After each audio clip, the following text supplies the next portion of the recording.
you want to talk through a little bit of what you're thinking about in terms of topics? In terms of topics, what I did was I wrote down what the most meaningful events in my life were. And then I created a separate list for events that motivated me to go to law school. And my intention is to create separate drafts from each of those lists. I was thinking maybe one or two from each list. So that way I can have a personal statement that is easy to tie to law school, but also a different personal statement that focuses more on raw and unfettered emotion to make it more compelling, and then worry about why law school later. Nice. I really like that. I think that's a really wise approach. And it's something I would actually recommend, where if you're considering a few different topics, make them separate and then write a little bit on each. So maybe you've got 2 or 3 topics. One's a bit more personal and raw, one's emotional. Then you have another one that's maybe more professional in nature. And then you could potentially bucket all 3 into different essays. Like one's an optional essay, maybe one's a diversity statement, maybe one's a primary personal statement. If one involved disciplinary action or running into trouble with the law, character and fitness might be a good route for that. Is that kind of how you're thinking about it?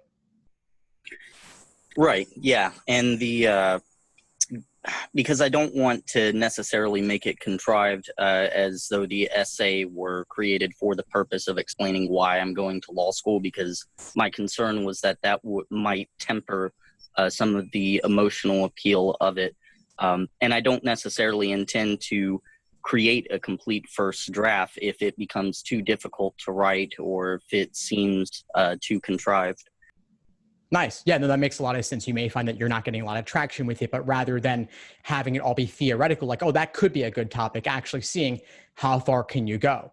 And you might do 300 words as a taste, or you could go all the way and do 1,200 words, 1,500 words, just let it all pour out, and then go through revision after revision to chop it down to what will ultimately be around 500 words, 2 pages, double-spaced, normal-sized font, about 12 point, more or less. That's the goal you're aiming for. But yeah, either way, it works. As long as you're getting something on the screen, getting something on paper, that's really the first step.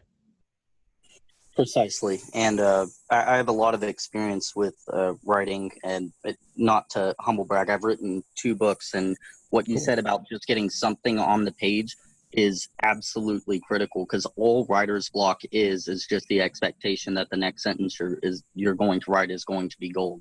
It's okay to write shit as long as it's not in the final draft, but just get the ideas flowing, the words on the page.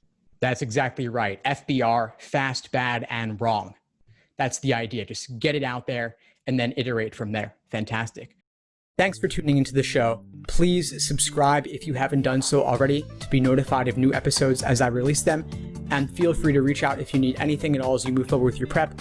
I'm happy to help however I can. In the meantime, I'll wish you all the best and take care.